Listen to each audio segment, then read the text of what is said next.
What's going on, Oliver? How are you? Happy Wednesday. Welcome everyone to Call Center Confidence with Cutter and Catt. Mr. Catt, what's up? I am very well, Mr. Cutter. How are you?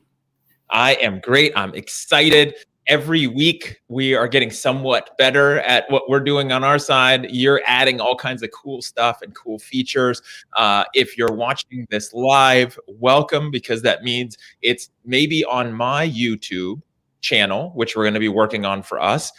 However, it means that you're either watching this live for the first time ever on the LinkedIn business page for Call Center Confidence with Cutter and Catt, which recently, or the Facebook business page for Call Center Confidence with Cutter and Catt. So welcome wherever you're watching as part of our ecosystem that we've been building. Yeah, welcome everybody. And I'm watching the live traffic. We've got people watching from our website right now for the very first time since we've officially gone live on the website. How exciting is that, considering where we've come from? Episode 1 was just on your LinkedIn, and now we're everywhere. It's coming at you from every angle. Which is so fun when it's also painful when you go back and watch a first episode of anything, especially something you did as you're evolving. In prepping the episodes for the podcast, which will be launching. So another way for people to tune in and listen to them after the fact in the audio version, to see that first show and just the tech side of it. And then both of us, we've come a long way. This is episode 11. We still have a long way to go. But definitely fun. Before we dive into stuff, what other new things have you been working on? What do we have going on? You were mentioning something to me about Instagram, just so people can check it out before we dive into some call center confidence-ness. Yeah, so it's been there for the while. We had like 5 followers. We're growing. We've got like 30 something now on Instagram. Winning at life. So we're now on Instagram. I'm uploading all of our previous episodes. For those of you that are out there, whether you're listening live, online, post live, afterwards, whatever it may be, you can go check out all of our Instagram on IGTV episodes. Hopefully the previous 10 should be there by the end of the week. All of our other previous episodes are on our website. And of course, now one of the great things, and this is one of the reasons why I wanted to touch on the website, and I know Jason and I really wanted to kind of push the website, was if you are working in a call center, 9 times out of 10, most of these call centers do not allow you to log on to social media, YouTube, Facebook, LinkedIn, wherever it may be. Now you can log in through a website, no restrictions, unless obviously our website is not whitelisted by your company and you can't get onto any website. However, it means that you now have access on a normal page to catch up with us live or post. It's entirely up to you. So much to talk about, so much to go on. And like you said, episode 11 of what our series, this could be like series 10 in 5 years time when we come back to it. I don't know. We'll see where it goes, right? Who knows where this will be, and where this is going to evolve to, and where we wanted to pick up this conversation, which I know that this is a hot topic for both of us. So this is going to be a fun one. We'll see. Well, we have some other topics to talk about. I doubt we're going to get to them today because we're probably just going to go through this. But so we've been talking about everything with the life cycle of a salesperson. Last week, we were talking about, the ongoing education piece, which is super important. This week, what we wanted to focus on was management versus coaching versus mentoring, which are 3 completely different things. And it might not be as simple as you think, as people think for that answer. And I know this is a big struggle for leaders in call centers, whether they're a team lead, a supervisor, a floor manager, branch manager, whatever that looks like for the organization. So what do you think when you hear those 3 terms in a I don't want to say philosophical, but an activity level? Like, what are those? What's the difference between those 3 to you, Oliver? So you could break them down however you want to break them down. And ironically, this came up in a conversation with myself and a sales group that I'm part of last week over WhatsApp, and the amount of messages going backwards and forwards with everybody's opinion. And I kind of said, guys, look, everybody has their own opinion on what these 3 topics mean. And that is true because everybody can look at it in a very different light. The way that I look at it and the way that I kind of break it down, each one is management is your management of a team. It is dealing with your team on the day-to-day. It's and I hate to use the word management, because obviously you've got management, leadership, coaching, mentoring. You could elongate this however you want to do it. But when you're managing somebody, you're managing their performance, you're managing their skills, you're managing their attendance, you're managing their day to day. That's what you come on from a high level approach, and you look down on, and then should be it. You promote people, you remove people from the business, whatever it might be, because you are managing them. Coaching them is you are guiding them through the day-to-day. So when you are coaching somebody, I like to look at it two ways. You either do live coaching or you do post-coaching, depending on the call, and especially in a call center environment. There goes my dog. Live coaching is side by side, working with somebody, listening to a call, and either prompting them, nudging them, helping them, or even giving them feedback the minute the call is finished because you're sat next to them. Post-coaching, the one thing about live coaching I don't like is all of a sudden most agents at any given point, the minute you are sat next to them on the phones, they become the best agents since sliced bread. They change, their attitude changes, their positivity changes, and all of a sudden this negative agent that's not sold or delivered for the past 3 weeks, all of a sudden is bang, bang, bang, bang, bang. Look at my stats. So that's why you have your post-coaching and everything else, and you go through live calls with them in a scenario, helping them improve. This is where it gets tricky, and this is where people get confused with coaching and mentoring and leadership and management. Mentoring for me is about how do we achieve the bigger picture, the bigger goal. So where do we want to be in a year's time? Where do we want to be in 2 years' time?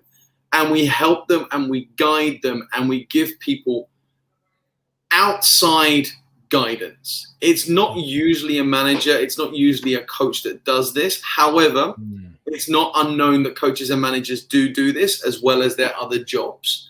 So for me, it's usually somebody separate, and we help that person grow, not achieve targets. That's my 2 cents on those kind of areas. What about yours? I mean, do you agree? Do you disagree? What do you think? I think so. In terms of what we're talking about in the call center environment, I agree with the management. The management is more, I'm the boss, I'm in charge, here's what needs to be done. When it's done, let's say properly with the right intent, then management is what you're saying. It's the operational, it's the admin, it's the systems, it's the processes, it's the stuff that needs to get done. When it's not done right, it's usually the micromanaging, the controlling, where someone's like, I'm the manager and I'm the boss and you work for me. And I'm going to tell you what to do. Like that mode is usually less productive and, will drive people to leave, right? Like they say, most people leave a job because of their manager, not because of the job or even the pay. And so it's that fine line where people cross over and they drive people nuts because of how they manage and or control. Coaching, I agree with you.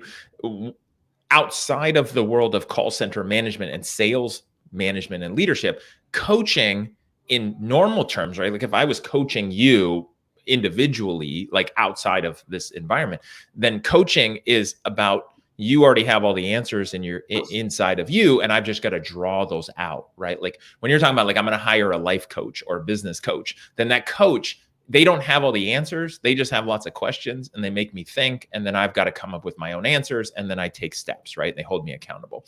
What you're talking about in the call center, which is different, which is I'm going to coach you like a coach on the side of the soccer, the football pitch, right? Which is like, I'm seeing everything. I'm going to tell you some strategy, but also you have you're the player, you're the professional, you do what you do. And I'm going to guide you. I'm going to tweak things a little bit. I'm going to give you some insight, but you know what to do.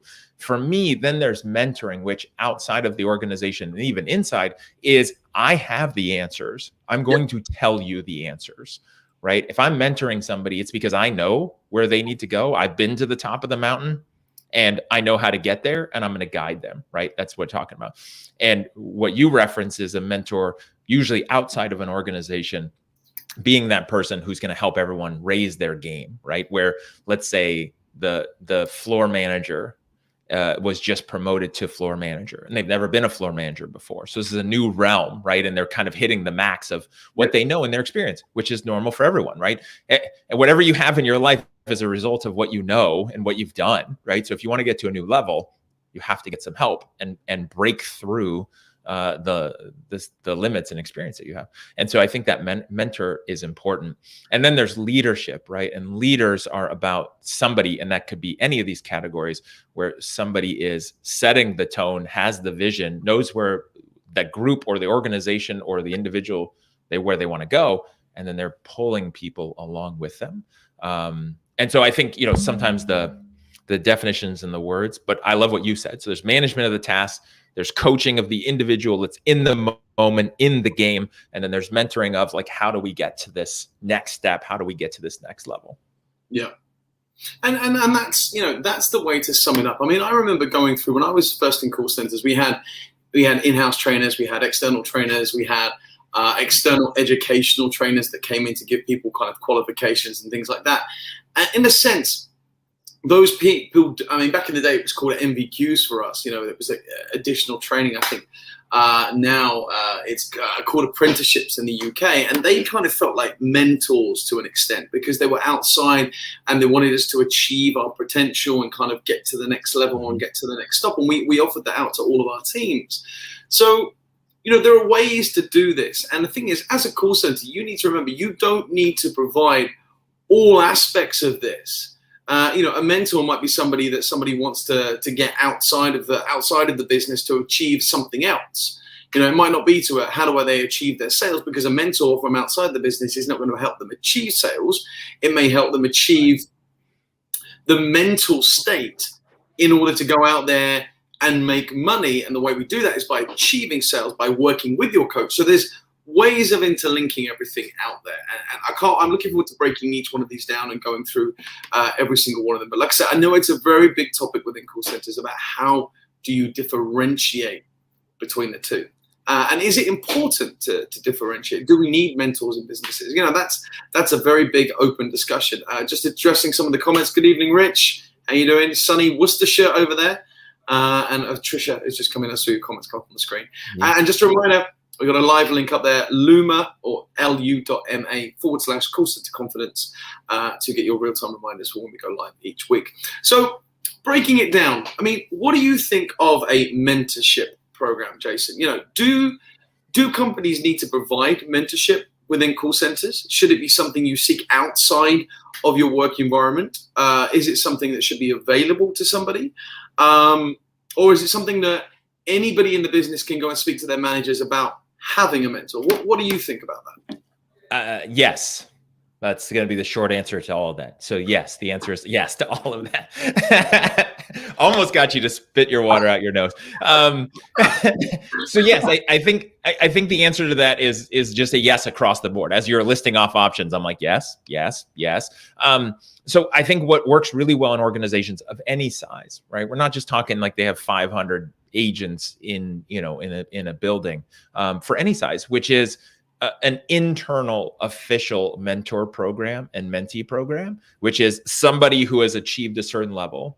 I see very successful ones where there's a senior salesperson and a new person who's hitting the floor is assigned to them as a mentor, and they're giving some guidance. They're again, the senior rep, the senior salesperson has been and is making it up to the top of the mountain. And so they know what it takes, and so they can help that person.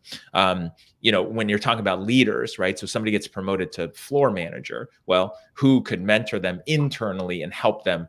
Because there's the external, which is good. Internal, like you know about the business and the business challenges and the things involved in the real life.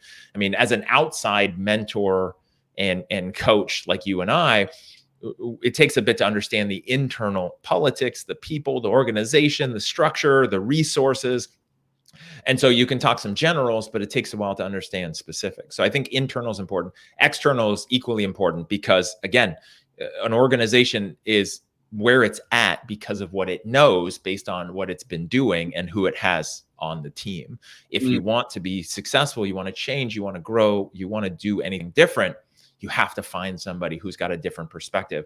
They don't necessarily have to be somebody who has built that call center, but they can give you some outside perspective and help in those different ways. I love what you said earlier. It's like these different areas, right? So it doesn't have to just be sales. It could be this one part. And I think all of that is important. And I think also your last bit was should somebody be able to just go to their manager and say, hey, I want a mentor? And the answer to that is yes. We talked about that 3-4 weeks ago, maybe even longer, where maybe it was one of the first episodes where, as a manager, I think we both agreed the people I appreciate the most and will give my time to the most are the ones who raise their hand and come to me and say, I want help. I want training. I want to get better. I just want to win. And I want the input, the ones who are open and seeking it. In an organization, I've seen it where it's unhealthy, where someone raises their hand and says, I need help, or I'd like a mentor. And the organization is like, you don't need that. Just go sit down and close more deals. Like, you already know what you need to do. Yeah. And I think you hit the nail on the head there with that. And I couldn't agree with you more when you say, I love the people that hold their hands up and say, hey, I need help. Too many people are afraid to do it because they feel that they're going to be looked down on. And this is a reminder to every single one of you out there. If you feel that you need help, if you feel that you need support in one way or another, it is not a negative. It is not looked down upon. I guarantee it, 100%. And anybody who does look down on you, anybody goes, what do you mean you need help? Honestly, they're not worth the price they're paid to be there. And I mean, I don't want to say the wrong thing at the wrong point, but you shouldn't have a manager that does that. Ever. Run. And I don't get me wrong. I've worked with managers that have been like that because all they've been there is in their mind. They've been there to collect a paycheck, and that is it. We've all seen it. We've all been there, and I guarantee a company that I used to work for, my CEO used to call those people the sunflowers because they would stand tall, they would stand proud, but they'd block the sun for everybody else underneath them because they have that big sunflower and they don't care about anybody else down there. As long as they're getting the light shone on them and they look good, they don't care. These are the people that we don't want to work for. These are the people that we move on for. And as you said just a few moments ago, it's said that people leave because of management. And I am a firm believer of that. The 3 M's I always stick with: management, money, and motivation. And to be fair, a manager controls all 3 of those at some point. And if you haven't got a manager who's motivated and they're not motivating you, then, maybe it is time to move on and look elsewhere. And maybe an external mentor can help you get to where you want to get to. Or don't be afraid to go and speak to somebody else in the organization that you look up to. One of the jobs that I was very fortunate in when I worked in learning and development in-house for a company, people would come to me and ask me for my help and my guidance, whether it be on the sales floor, whether it be on the CX floor, whether it be in the admin floor, whatever it might be, because they knew the involvement and I was involved in their training. And I knew 90% of the people that walked through the door because me or my team were part of their training at some point. So they felt comfortable coming because we were always circling around. And my CSO at the time would always say, make sure you're visible, make sure you're there, make sure you're present for everybody. And even if it is just walking around the floor, checking in on them, patting them on the back, so they know you, they'll come to you and they'll feel more likely to speak to you. And I think that's one of the big and most important things is you need to be able to feel that you can talk to anybody in those positions. Managers, can you always talk to them? That's the question, Jason. What do you feel about that one?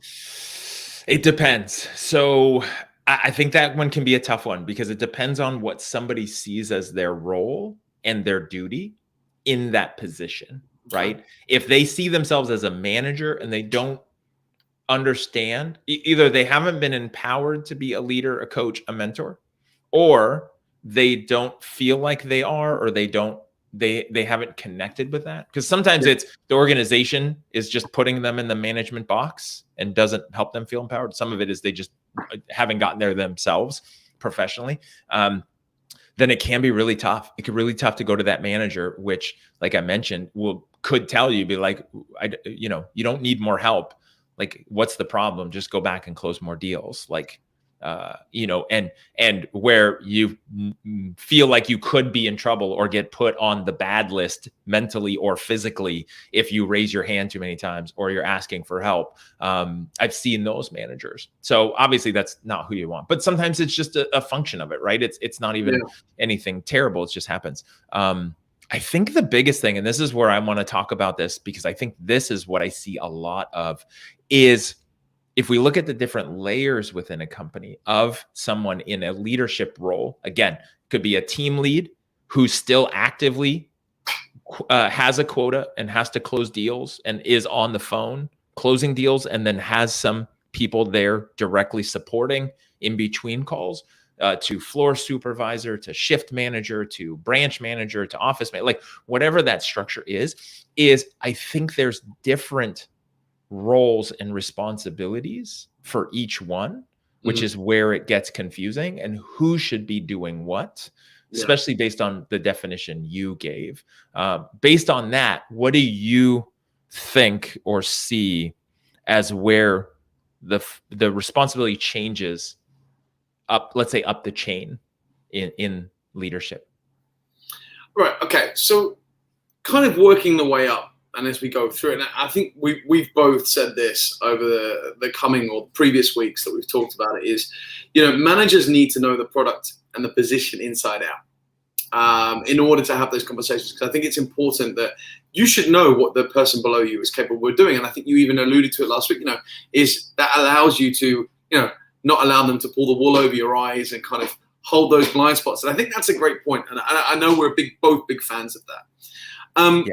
But I think that should kind of go up the chain until you get to kind of your maybe directors or C-suite as we go up there, because there is then a bigger gap as you go through it. But I think, in essence, you should always know one up, one down of your position. Because if you can work down, let's say your team are off, you need to be able to sometimes fill in those gaps and plug those gaps. And therefore, you're walking the walk and you're showing them that you can do what you're expecting them to do for you. And that goes a long way for credibility. That goes a long way for coaching as well, because then when you coach, you've got the credibility. You've got the ability to turn around and say, I would have done this. And then when they turn around to go, well, how many sales did you get? Well, when I was on the floor, I got double what you were getting. You can then turn around with that confidence to say, I've done your job. And that's a big thing.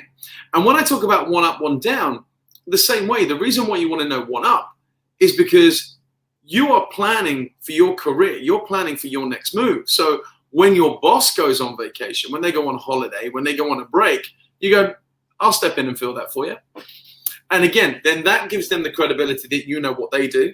It shows your management that you're down, showing that you're willing to learn and willing to step up. It goes both ways, and it allows trust to be created. It creates a bond.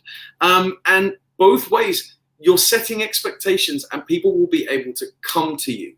And that, I think, is what creates that management, coaching, mentoring, leadership bubble, is when people feel comfortable talking to you. Because if you don't feel comfortable, you're not honest, you're not open, and you won't learn, you won't grow. And it boils back down to what you said, is hold your hands up, Jason. That was your words, and I think you said it best. That's how we do it. And trust and bonds are created by doing all of the above. What do you think to that? Well, I think that's great. And I love that one up, one down. I myself and others, I've seen others do that very successfully. Never thought about it in those terms, but yeah, I mean, that's the key, is to be able to do it. For myself, I've always moved up in organizations. And so it's very easy to go backwards and to understand enough of the higher level. I think for me, one of the biggest things in this discussion is, if we look at each layer in the org chart, which is, okay, so we got the team leads and so on, is what should each person be doing relative to this management, coaching, mentoring discussion, and who should be assigned to what. So a team lead, again, so the team lead, or whatever language, or title someone uses, is in the center next to everybody, also has a quota, also closing deals, also active, and then also helping people on the side. That person should just be a coach, right? Not a management, not watching time cards, not watching attendance, not responsible for performance improvement plans, just coaching. It's like the team captain in sports. I'm on the field with you. I've got a game to play, and I'm going to guide you. If you fall down, I'm going to help pick you up, because I'm a leader in our squad, in the game, in the trenches right now. I am here. And then if we move up to the next level, which could be a supervisor, now the supervisor may have some coaching, but you have to be careful. I see a lot of organizations make a supervisor give them management responsibilities of timekeeping, performance improvement plans, consequences, like, let's just call it the bad cop stuff, the operational or the bad cop. They put that on them. And I feel like that person is still too close to the action. And that person needs to be the coach. They can't be good cop and bad cop. And they should be focused on production, motivation, the good cop coaching, maybe some mentoring. Then the next layer up, if there's a manager, that manager needs to be sometimes a coach, but mostly a manager, operational. What you want to do, in my experience, is you want to remove the bad cop and the operational and the tasky stuff as far as you can away from the front lines. Because what happens, I see a lot, is that lower level, like closer to the salespeople, leaders get stuck in admin hell and email hell and reporting hell and HR hell of like tracking things and time card hell. And then the troops are dying because nobody's helping them, right? And deals aren't closing because that person isn't focused on the right thing. Instead, they pushed it on, or that person didn't realize what their job is, which is to win the game, right? Imagine, and then I'll let you jump in because I could tell you wanted to jump in. Imagine, let's use the soccer, right? Because we talked about that a few weeks ago, poor England, but it was a good match. But think about the coach on the side in the game. Sorry, he's commenting. I'll just keep going. Imagine that coach in the game, during this match, is having to answer emails and fill out reports and deal with the back office and deal with the business side and deal with HR, like in the game. That would be ridiculous. You never see that, right? They're in coach mode. They should be in coach mode. But I see a lot of organizations that are like, okay, well, you're a manager, so here's all this management ops stuff that you have to deal with. And then who's watching the game and managing it? So are you back? You okay? Yeah, I'm still alive after that coughing fit. Honestly, the reason why I was laughing is the reason why I was choking is you literally just summed everything up that I preach about every single day. And I just literally wanted just to get a mic and go, boom, mic drop. That is everything. That, like, what you just summarized is what every call center that I've ever worked for needs to hear. Because, oh God, I'm crying because I was choking. And I think there are so many people that are either going to watch this now that are laughing to themselves, that will chuckle to themselves when they're listening, whatever, whenever. Because, and I know 3 people off the top of my head that will watch this at some point today that will message me later and go, yes, you told me so, right? Because now I have another voice preaching exactly what I say about when management gets too close to the front line. Now, it's not a bad thing. It's not a bad thing because everybody wants to have relationships with the boss. Everybody wants to be in there.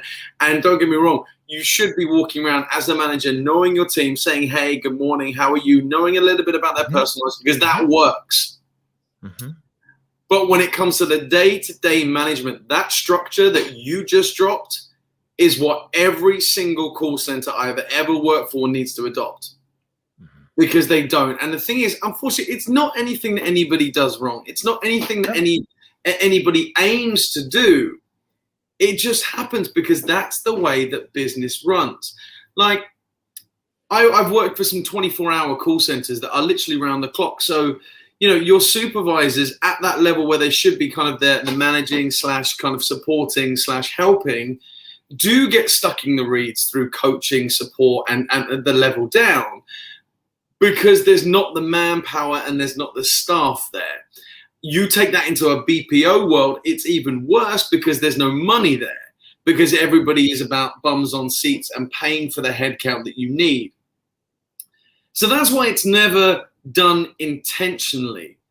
But if you as a call center manager, you as a call center leader, supervisor, coach, can at least build that structure in the org chart and run it the way that you said it, you will start to pull yourself out of it. But it's How do you get yourself out of it if you're already in it? And that is definitely a conversation for another day, because we need to show you how to lower the ladder and help everybody climb out one at a time and restructure. But for me, I think where you said it best is about the agent level to team leader to supervisor to operations to manager, and as you go up that way. Because I think, I'll give you an example. I went to go and meet a client nearly a year ago, and we had a conversation, and I was at their call center, and I was sat in the site director's office having a meeting with this person, and we were talking about leadership training and how they needed it, how they wanted it, how they needed the support through many different kind of verticals. And every 5 minutes, a frontline agent was knocking on his door, coming in saying, oh, did you get my request for vacation? Oh, did so-and-so speak to you about me taking next week off? Now, don't get me wrong. No one knew who I was. So, there was no kind of expectation. There was no setting for that. But the situation for me was, why are they not going to, and bearing in mind, they had a leader for every 10, then the supervisor for every 10, then a leader for each 3 groups of 10, i.e. an operations manager, then going into a campaign manager, and then going into a call center manager for the product. Then the site director. So you've gone through 3, 4, 5 levels of people to talk about all of this stuff. Now, don't get me wrong, it's conversations, but during the day when you've got site directors and CCMs and managers going out there talking about all of this stuff that's going on, where you've got a day job to do, you've got a day job to deliver. And I think that's one of the biggest things going on about how to solve this, and that is putting that structure in place. Yeah, I've seen that so many times on the sales and on the operational side, where some of it's just the right expectations aren't set. Sometimes it's just too much of an open door policy. Sometimes people just don't understand. I think what you said a few minutes ago is interesting, where it's not that anyone's doing it wrong or they're doing it on purpose. Yeah. And I think the biggest thing that I'm sure we both see and agree on is that leadership structure and the assignment of tasks and who's managing and who's leading, who's coaching, who's mentoring is unintentional. So it's not intentional where it's like this person is going to be managing this part or doing this task. It's more of like everyone is just figuring it out and everyone just doing what they're doing. And the level above is just doing what they think is best and then assigning stuff to the next level down, not being intentional about, no, I need my coach to be coaching. I don't need them to be giving me reports, especially during the game, right? Yeah. If you have a 1-shift call center and you have like it's 8 to 5, your coach should be coaching the game, not dealing with anything. And what I remember my first sales leadership job that I was thrown into, because the previous leader was fired and I was on the operational side. So here's the funny thing. I didn't even think I was a salesperson at that point. I was hired on the operation side because I didn't want to deal with sales or people because my mind is more operational. And so then they fired the VP of sales. And then the owner's like, okay, well, you're now the VP of sales and ops. And you need to fix this and build a script and build a process and train them and close deals. And I was like, okay, what do I do? And so he worked with me and we built some stuff. But what I came to realize is that between the hours of 8 and 5 every day, it was game time. That's when I helped them close deals. That's when I closed deals myself as the highest like escalation. If somebody needed to talk to somebody, that's what I did. And the way I describe it, I still describe it, it's funny, is for those first 8 hours of the day, it was sales. For the next 4 to 6 hours a day, that's when I did my management stuff. That's when I did my reports after the game. And that's when I put together my stuff. And I was semi-intentional about it, but most organizations, they aren't intentional enough. So putting you on the spot here with some top cutter tips, what would you recommend for anybody in that type of scenario where, we don't necessarily have a mismatch, but we need to kind of start segregating and how we do that? What kind of tasks, models, theories could you put into practice or that you've done or delivered previously to at least start to give some of the coaches, leaders, supervisors, ops managers a light at the end of the tunnel. How can they do it? How can they start to make that change and that process change to get to where they need to be? I think one of the biggest keys is to first assess what people are doing. I mean, not always to the time moment where somebody tracks what they're doing every minute of the day. I think that can be excessive, but what are all the tasks? And I've had that when I've been at or helped organizations. Like, as I would ask the manager or a supervisor, I want you to write down every single type of thing you do and make me a list. I have to pull this report. I have to respond to this every Tuesday. I have to send this email and blah, like everything. And then as an organization, the key is, okay, so what should they be doing as their priority, as their job description, which most of them don't have a job description. So what is the actual roles and responsibilities? And then what do they actually need to do from a management standpoint? And then what can be automated? What can you figure out? What can be done automatically? Or can someone who's not on the field do, right? HR needs these things. Okay, well, can HR just do it? Like, how do we give HR access to do this so that they're not? And doing that at every single level. Again, I think the primary thing is look at the roles and responsibility. What do you want your team, frontline team lead doing? Yeah. What is their one job? What is their one thing? What is success? And I think that's the key. What is the success metric and their KPI to know this person is winning or not as a team lead? Okay, from there, what's filling their day and getting in the way from them winning? And then how do I shift that stuff? Or how do I adjust the goal of the game? Maybe I'm asking them to do too much and that's not fair, but they need to do things out of bucket A and bucket B. So let's just adjust the goalposts. Yeah. No, that makes sense. And I think that's great. And I think it's a great way of looking at it. It definitely gives some people insight into how we do that, and create your roles and accountability model. For those of you out there, some of you know it as a RACI model, where you look at who's responsible, accountable, etc. Who you need to keep informed and kind of go through that way. And I think when you have that structure, you can put something in place. But again, a lot of contact centers that I've worked for, and I'm sure many of you out there listening feel the same way, that some people don't want that theory, they don't want that methodology. It's just get in there, muck in, roll your sleeves up, do what you need to do, and get the job done. Quick and dirty rather than methodical and thought out.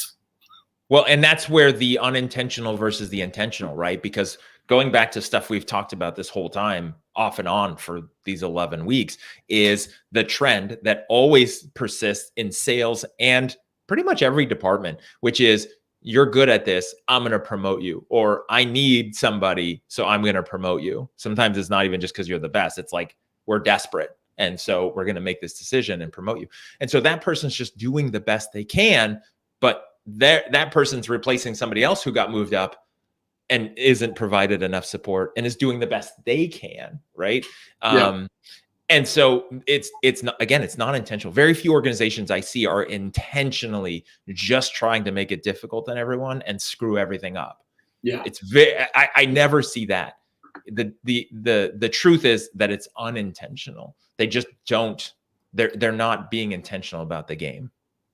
Yeah, no, and that makes perfect sense. And I think sometimes you need to kind of take a step back and look at the unintentional, look at the results, look at what you're achieving, and kind of turn it around into a way that you can come out of it and you can find your own way out.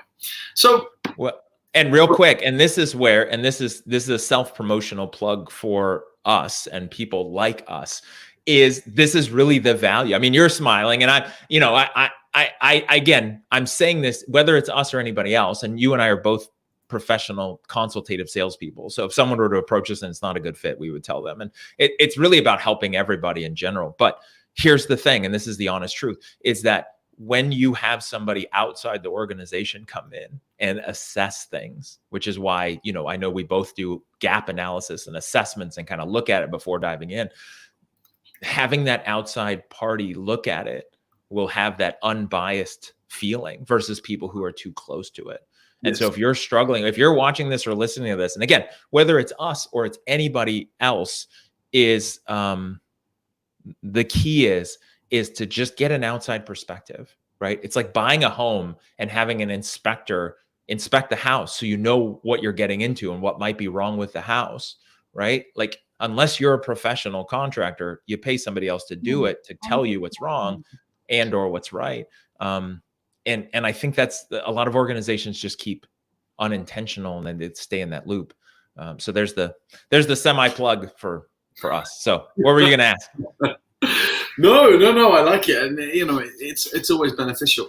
Just a quick reminder there as it comes up on the screen. Check out the new Call Center Confidence website for on-demand episodes, live updates at www.callcenterconfidence.com. So that's there, so you can check us out and get all the latest and greatest. So that boils down to the coaching piece, and I want to kind of really want to touch on that because in your structure you kind of reference the agents, the coaches, the leaders, the supervisors as you go up. Do you think the sales coaches or the call center coaches that people put into place are semi-accountable, if not the same accountability level as your leaders and your supervisors? Do you have them reporting into your operations? Do you have them reporting into your team leaders of the department?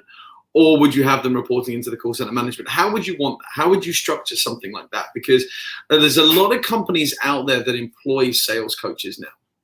It's a done deal, especially in the call center environment. A BPO that I'm working with at the moment actually have a call center sales coach per campaign. And they're employed as part of the product, and they work directly with that campaign management rather than the overall functionality of the team. So where would you see that functionality? I think underneath that top leader that you're talking about, right? Okay. Because they're there essentially, like I've been referred to in the past as that like SEAL Team 6, right? Like they're there to make sure everything is successful. And they're as a special resource and weapon of the campaign, right? Of the leader. And it's like, okay, I need you to go train these people. I need you to go do this. I'm going to send you out. And it's really for the ultimate success and KPIs of the organization or of that group or of that campaign, that department, that part of the sales team. And so I think I think it falls under that top person who's looking at it like a battlefield, which is, okay, they're at 10,000 feet, right? Let's say that sales director, VP of sales, they're looking at the whole thing from 10, 15,000 feet up. And then they know where they want to deploy these resources to help win. What do you think? Yeah, no, I think that makes perfect sense. I wouldn't really do it any other way. I think for me, having it in that kind of department makes sense because then they are aligned with everything else that's going on.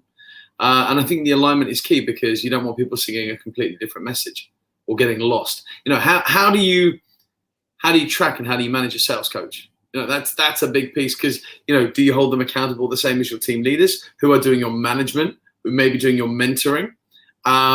Because everybody's got a role to play in there. And I think, making sure that everybody is accountable for what they're doing is kind of holding you to that success line that you're eventually going to toe. Yeah. And that's a tough one. How do you measure that? How do you, just like the ongoing education conversation from last week, how do you measure trainers, especially when the trainer hands off somebody, they leave the nest. Now they're responsible for somebody else is responsible. Like who is accountable or responsible for what and when? And I think that sales trainer you're talking about, I mean, it's really an overall. I mean, it's almost like they're side by side with that top level leader in the KPIs, and success means hitting the numbers.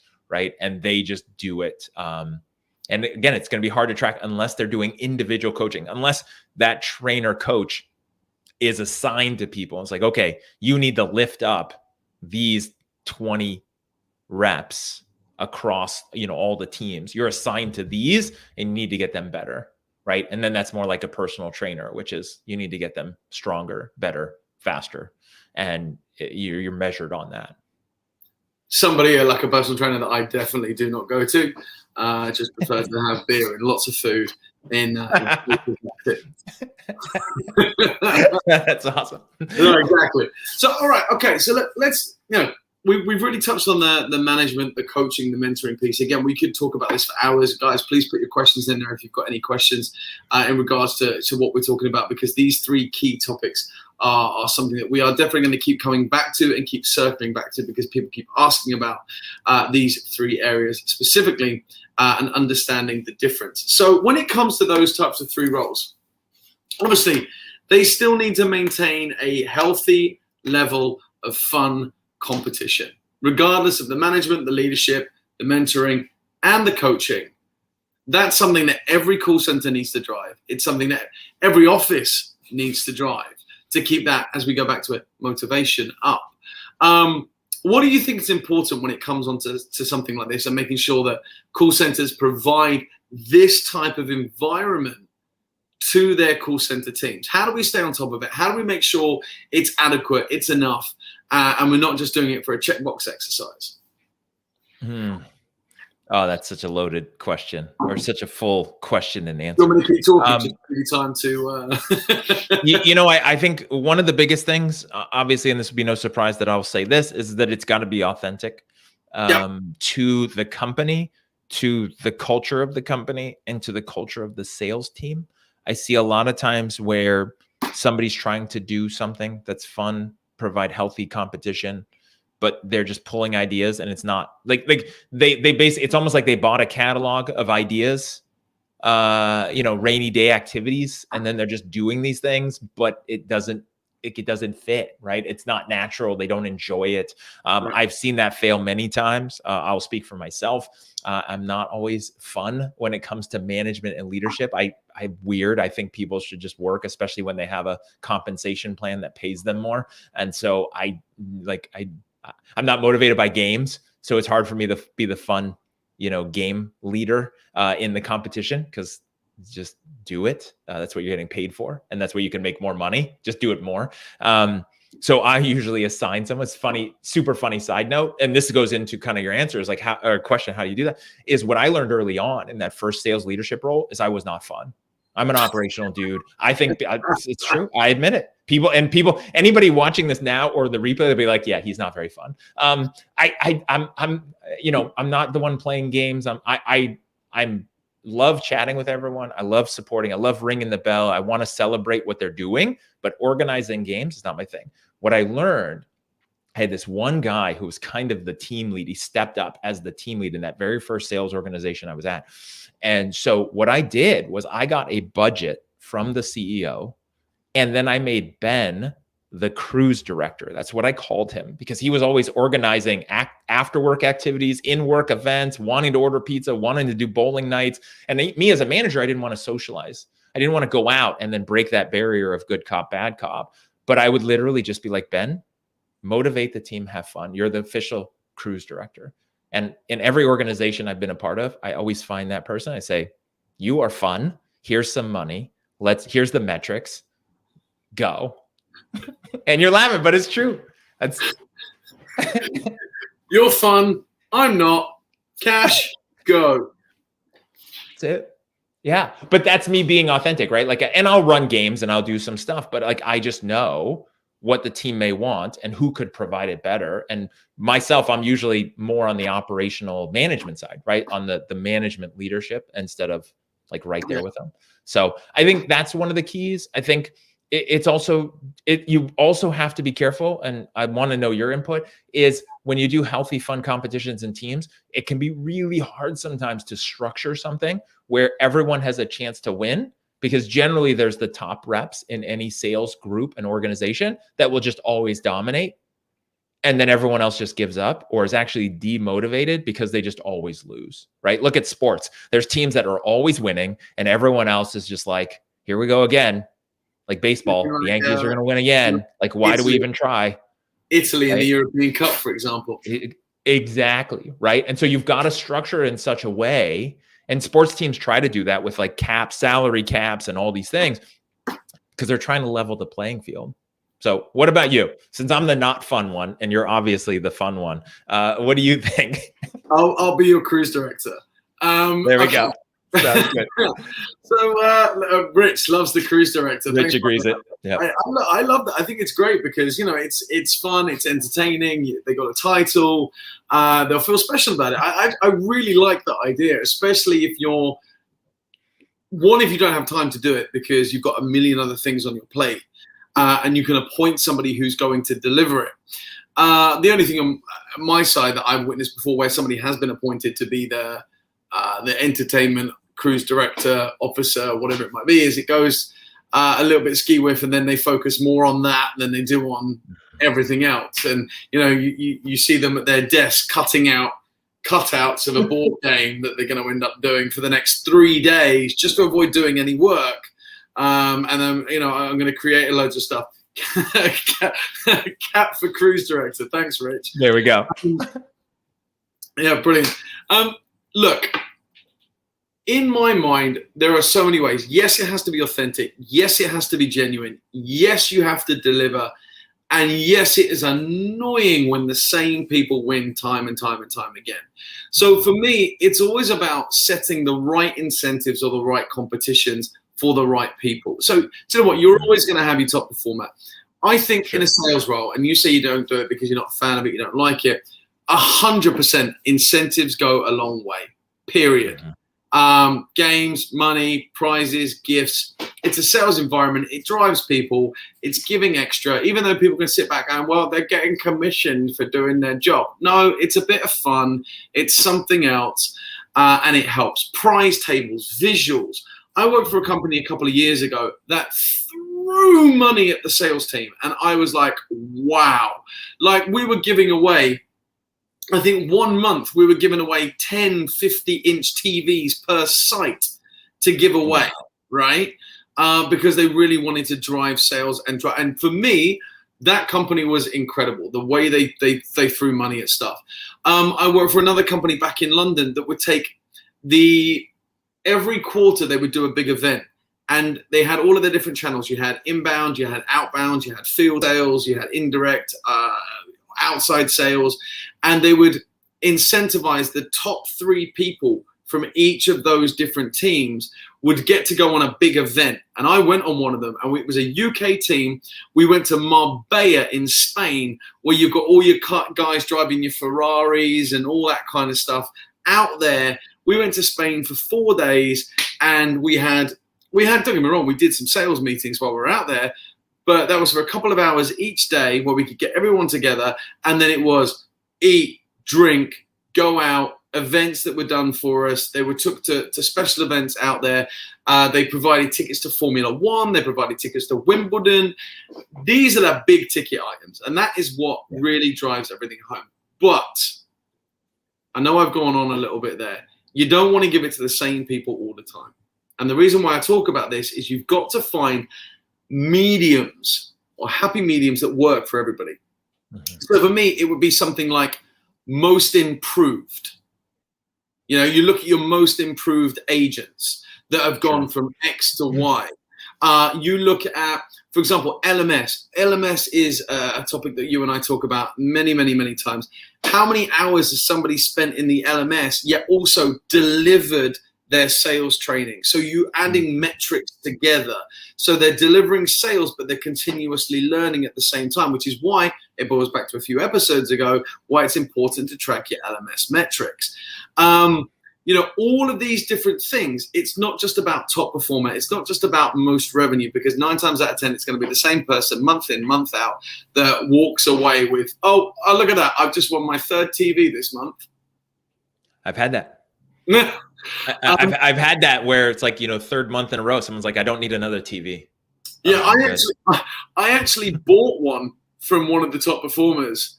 He wanted to get rid of it. I was like, I'll take it. I need a new TV. I broke mine last week. That's awesome. Yeah. So it's finding the right metrics to incentivize. I know we're coming up to the end of the episode, so we can talk about what we can implement, the type of games. I mean, there's so many things you can do out there.